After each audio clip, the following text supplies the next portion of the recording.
os profissionais não vão receber os juros. E seria direito dos profissionais. Se o dinheiro é deles, render o juro, tem que pagar os juros, né? Mas não será pago mais uma vez. Além disso, tem a discussão da questão do piso salarial na Bahia, que ainda não foi regularizado em 2024. Então, são essas as questões que estão em discussão, mas o que eu tenho para falar sobre o sindicato e depois passar para a professora Dilma é o seguinte.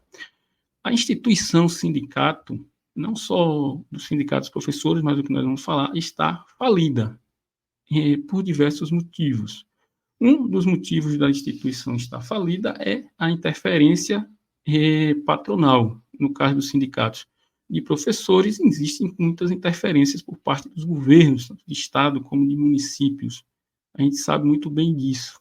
Existe essa relação promíscua entre sindicato e as gestões municipais e estaduais pelo Brasil afora. E isso destrói o sindicato.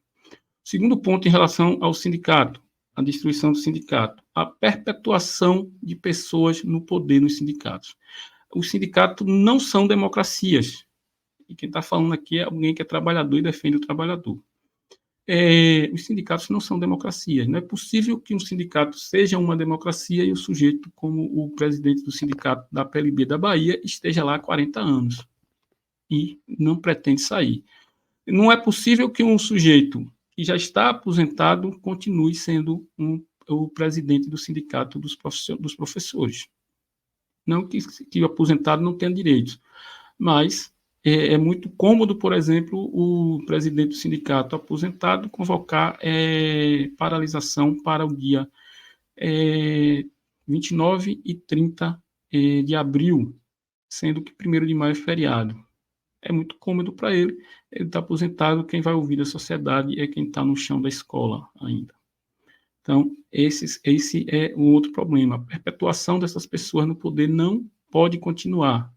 E se continuar, é fadado ao fim do sindicato, né? É o fim do sindicato. Outra questão que o sindicato ainda não conseguiu entender e compreender socialmente é que não dá para fazer a luta só por dinheiro. Esqueça. Se a luta sindical não for por uma educação de qualidade, não for pela defesa do profissional da educação, inclusive quando sofre ataques chamados de doutrinadores e tudo isso pela sociedade, se o sindicato não tiver essa postura da defesa por uma educação de qualidade, o sindicato está fadado à falência. Todo ano a gente fala sobre isso aqui. O sindicato só aparece e só existe discussão quando é a questão salarial. O sindicato não se preocupa, nós, professores, nos preocupamos com isso. O sindicato não se preocupa em ir na escola saber se tem água, quais são, como estão as acomodações dos professores, como estão as acomodações dos alunos, como é a sala de aula, é adequada para ter um aprendizado de qualidade.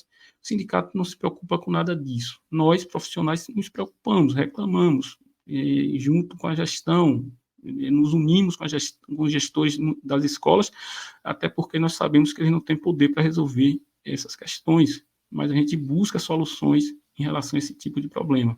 Mas os sindicatos sequer vão nas escolas, sequer vão ver como é que o profissional está atuando, se ele está atuando em condições precárias ou não, se a escola tem condições de atender os alunos ou não. Então, um sindicato que só se manifesta de ano em ano em prol do reajuste salarial, está fadado ao fracasso. O sindicato que está em uma situação ditatorial, que um sujeito passa 40 anos lá, não é outro nome que eu tenho para dizer, está fadado ao fracasso. O sindicato que